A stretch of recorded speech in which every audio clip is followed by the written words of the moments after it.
Друзья, всем привет! Вы на канале Мото Санчо. И сегодня мы с вами отправимся в путешествие по Европе. Карлов мост, Колизей, Лувр, Эйфелева башня и другие достопримечательности останутся в стороне от нашего маршрута, а я приглашаю вас в путешествие по обочинам Европы.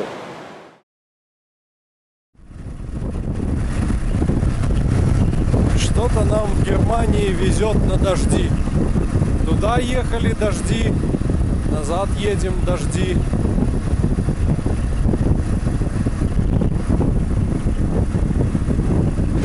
Осталось около 500, чуть больше.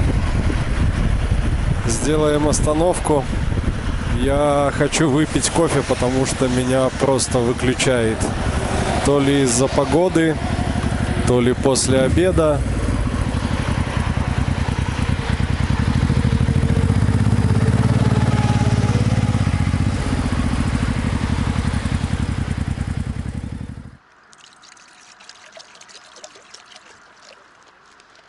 Когда выезжали 2 недели назад, эта банка была полной. И я думал, что ее хватит на неделю. А в итоге вот еще и домой привезу.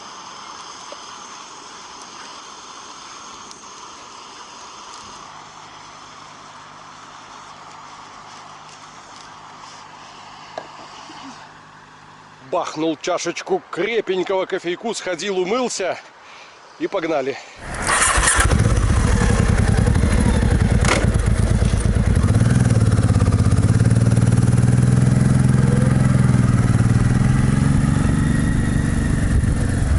С левой стороны от дороги картина радует глаз, а справа идет дождь.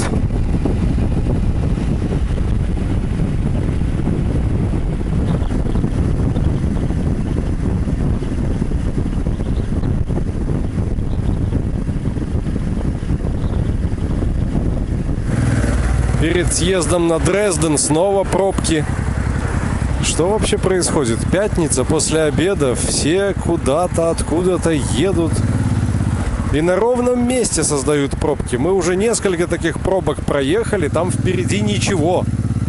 Там, не знаю, в лучшем случае кто-то выезжал, и его начали пропускать, из-за этого замедлился весь поток. И вот здесь в хвосте все стоят.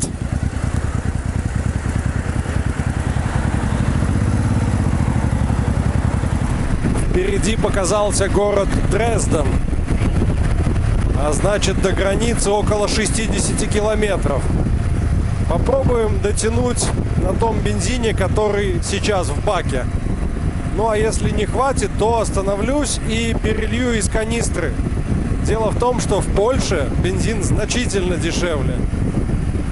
Имеет смысл заправляться уже в Польше. А бензин из канистры мне сегодня в любом случае придется залить в бак. Раньше или позже, не имеет значения.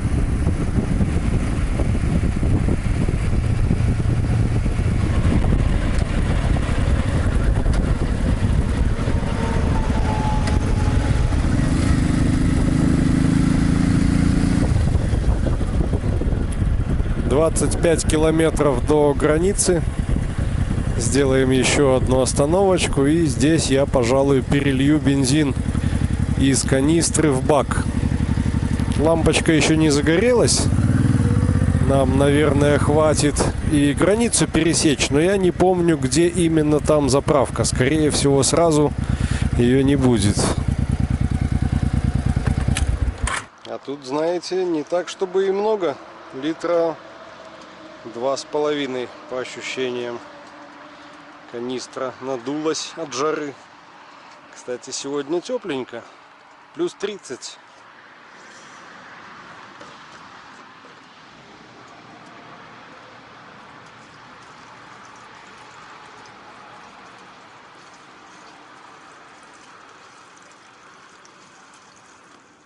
Немного на бак накапал, но не беда. Поехали дальше.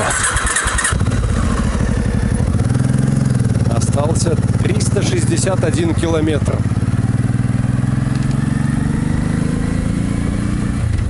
Можно сказать, треть. Одну треть сделали утром, Одну днем и осталась та, которая на вечер.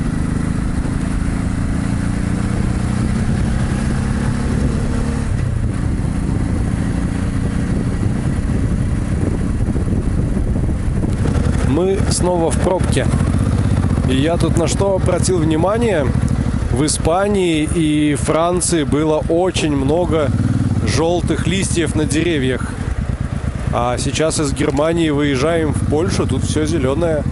Вон березы стоят. Во Франции они были уже желтые, а здесь зеленые. Может быть, жара тому причиной? Может, слишком мало там воды? Но здесь осень задерживается.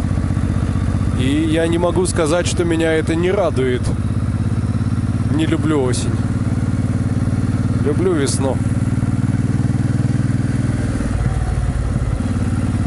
А вот что за пробка и чего тут так медленно все едут? До границы 19 километров. Красным рисует 11 минут. Непонятно. Ну, доедем до конца пробки, посмотрим. Ну вот, если верить навигатору, место, где образуется пробка, как раз здесь. Две полосы сходятся в одну. Из-за этого и весь затор. При этом есть широченная обочина, могли бы так в две полосы и идти, просто потесниться немножко.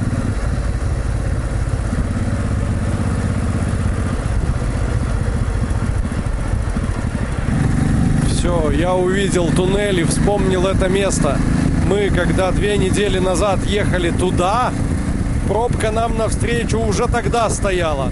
Она здесь просто постоянно.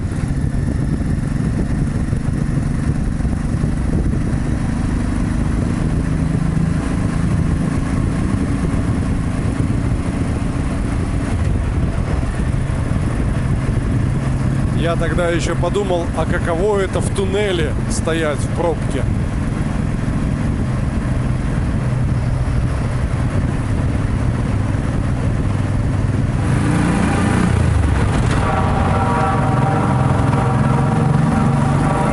Кто-то еще и сигналит. То ли специально, то ли побаловаться.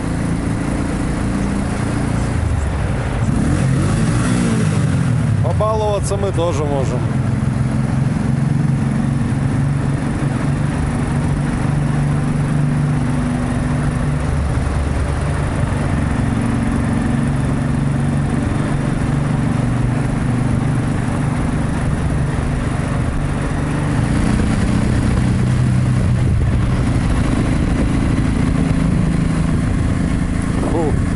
Останавливаться и прям стоять в туннеле не пришлось, и это уже радует. А кто и зачем сигналил, я так и не понял, что они хотели этим сказать.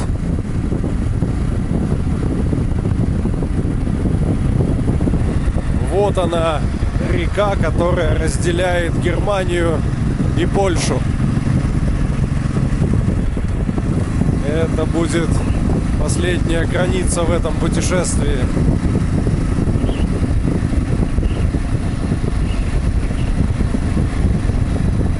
Республика Польша, правила дорожного движения, автострада. До Вроцлава что-то около 170 или 160. И сразу все сворачивают на заправке. А у нас еще даже лампочка не загорелась. Можем ехать.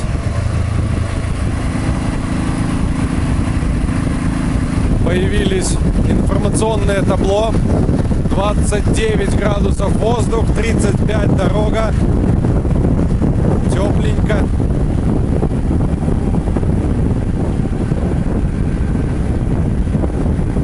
Контейнеровоз пустой куда-то покатил.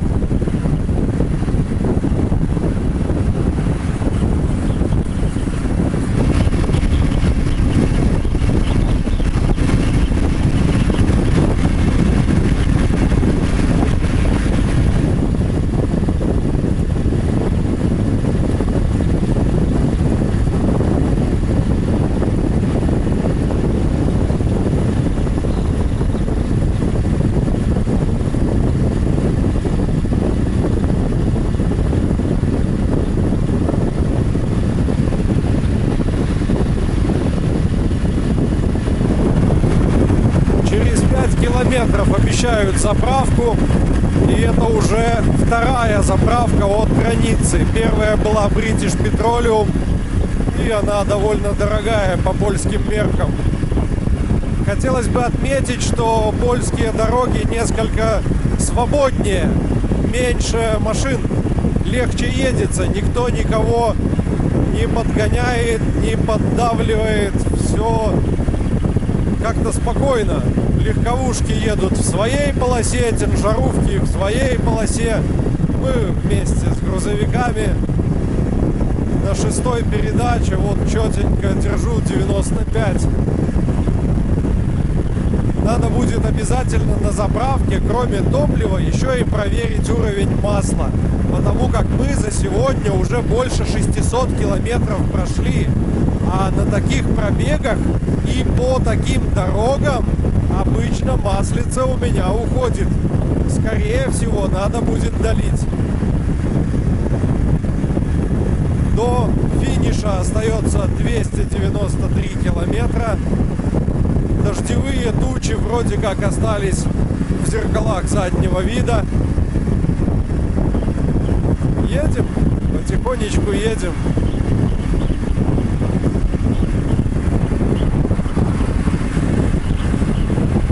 О, какая река широкая. Или это озеро? Наверное, озеро. Но красиво.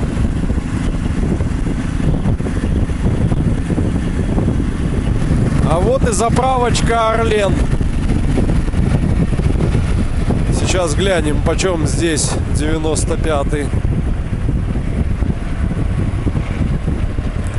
Кажется, 6,99. Учитывая, что евро где-то по 4,3. Ну сколько это? 1,6. Приблизительно на уровне Испании. Бак полный. Можем теперь еще и в себя что-нибудь закинуть. Мишка с Танюшкой уже заняли столик. Я пока заправлялся и рассчитывался. И насколько же понятный польский язык по сравнению с немецким или французским.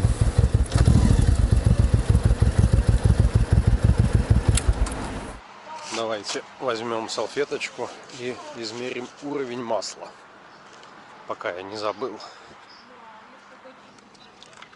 Вставляем, шевелим, смотрим. Полный уровень. Доливать не надо. Еще разок промокнем.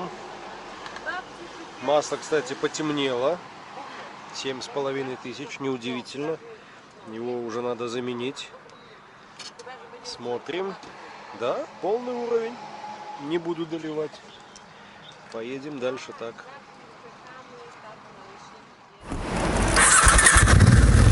Еще километров на 150 нам бензина хватит точно, а может и на 200. Значит, еще одну заправочку сделаем где-нибудь по пути. А сейчас поехали выезжать. Выезд туда. Здесь, судя по всему, одностороннее движение. Сзади вот эта дождевая туча висит, но вроде как ее унесло в сторону.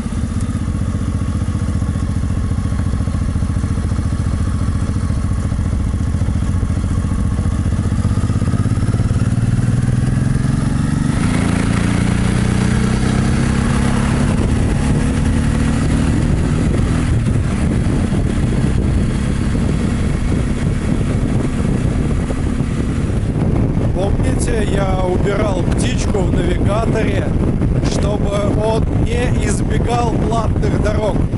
Дело в том, что эта дорога Гуглом распознается как платная. Однако мы по ней сейчас едем и видим: бесплатно для поездов до 3,5 тонн и мотоциклов. То есть легковушки, микроавтобусы до 3,5, мотоциклы, все едут сейчас бесплатно.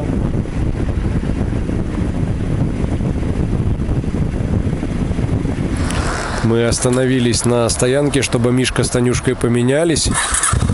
И кажется, эта стоянка та, на которой мы ночевали, только встречного направления.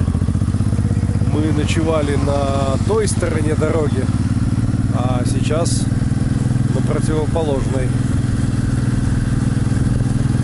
Помните, по пути в Испанию первая наша ночевка, когда я в пятницу выехал после работы, по-моему, мы как раз заехали за Вроцлав и остановились с палаткой на стоянке здесь.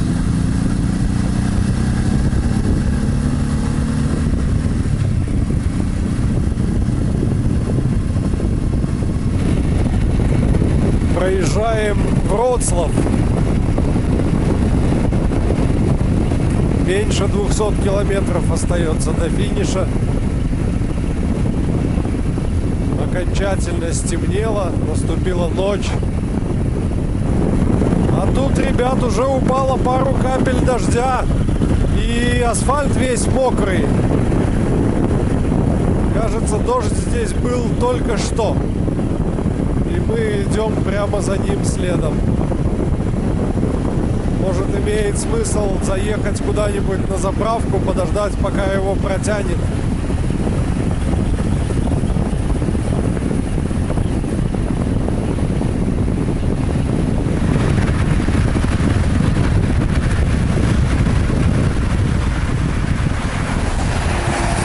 Съезжаем на парковку, чтобы упаковаться в дождевики. Иначе вымокнем, даже если не будет дождя, фуры очень много воды поднимают с асфальта, и этого уже достаточно.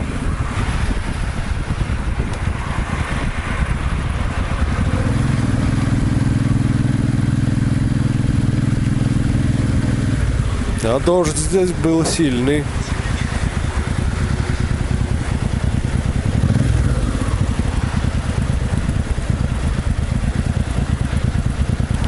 Остановились, я выпил чашечку кофе из автомата, и мы зачехлились в дождевики. Позавчера, когда подъезжали к Андреасу, примета с дождевиками сработала, дождь тогда так и не пошел. Будем надеяться, что и сейчас пронесет.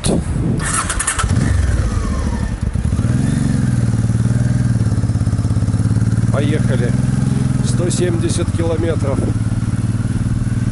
осталось.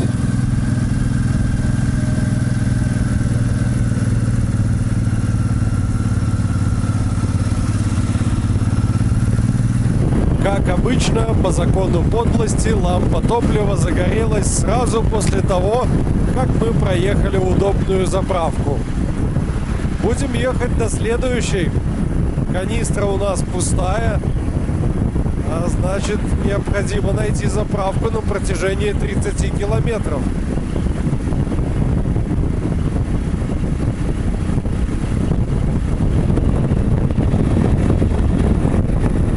Чтобы выехать к заправке, с трассы придется свернуть на Ополе.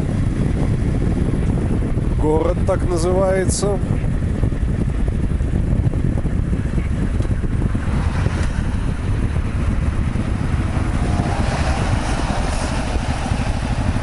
Вон, кажется, я уже вижу, светится заправка.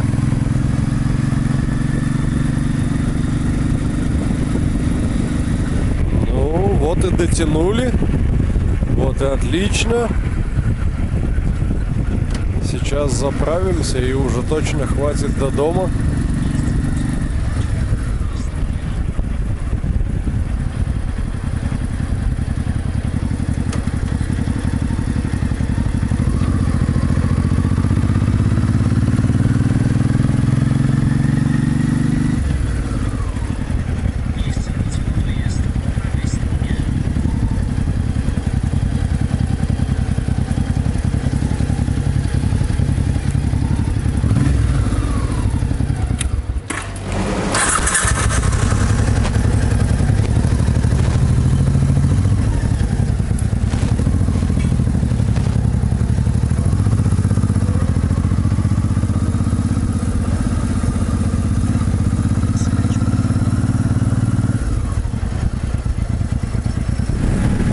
снова возвращаемся на автостраду.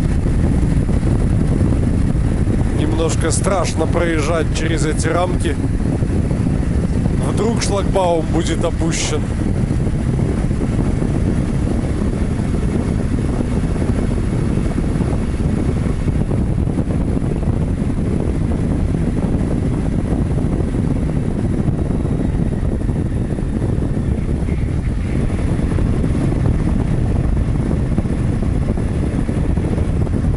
Съезд с автострады А1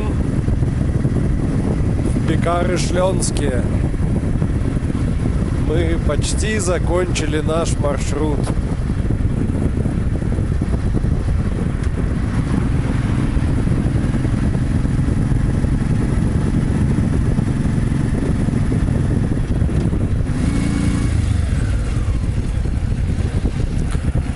Интересно, место сейчас найдем припарковаться.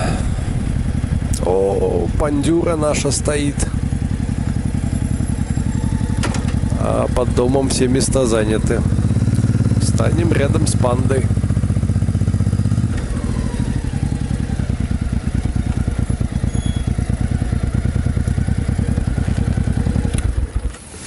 Наше путешествие завершилось. Эмоции придут чуть позже, когда мы выспимся и дорога нас немного отпустит. А сейчас у меня есть для вас немного цифр.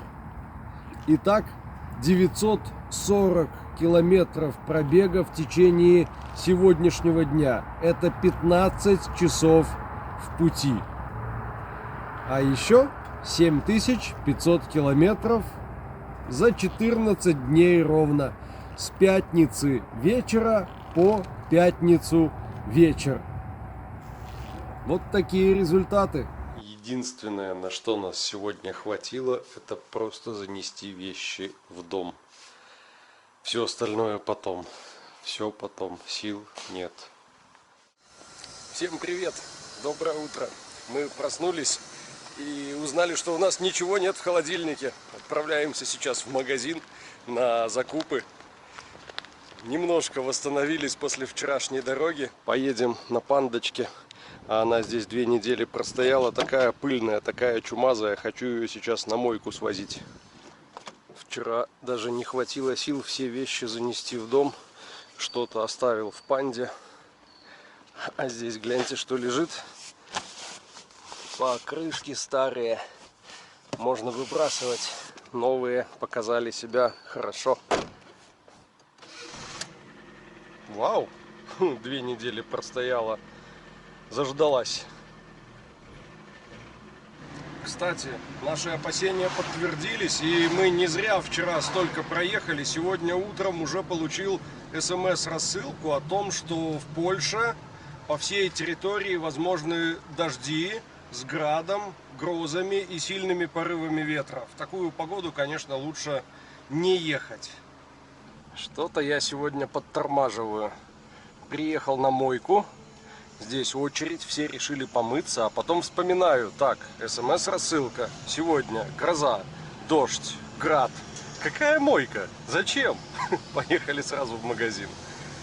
Помните, в Испании на заправке мы видели персики по 9 евро за килограмм. А в Польше они 10 злотых. А это в 4 раза дешевле. Набрали с охотки огурцов, помидоров, капусты пекинской на салат, шампиньончиков. А молоко в Польше продается в холодильнике. Вот только не знаю, выдержало ли оно бы 46 градусов тепла. Вернулись. Продукты привезли. Теперь дома есть чем питаться. Закрываю панду. Мотоцикл переставил в более удобное место. И сегодня, пожалуй, на этом остановлюсь. Сил нет. Надо восстановиться, отдышаться немножко, выспаться.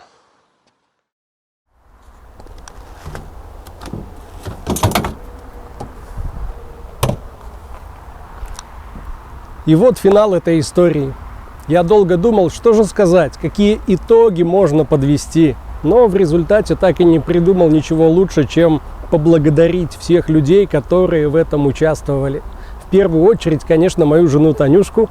Она стоит сейчас за камерой. Сына Михаила Александровича. Вы молодцы. Вы справились, выдержали, показали себя с лучшей стороны. С вами хоть на край света. Спасибо всем, кто встречал нас в дороге, кто нас отогревал, кормил. Ребят, очень было здорово и очень приятно. Спасибо всем тем, кто пишет подбадривающие, позитивные комментарии. Ваша мотивация заставляет нас не опускать руки и двигаться дальше. Ну и вообще, спасибо всем, кто в этом поучаствовал. И вот сейчас мы вроде как вернулись домой. И в то же время не совсем вернулись и не совсем домой. А это значит, что путешествие продолжается. Всем спасибо, друзья, всем счастливо и всем пока.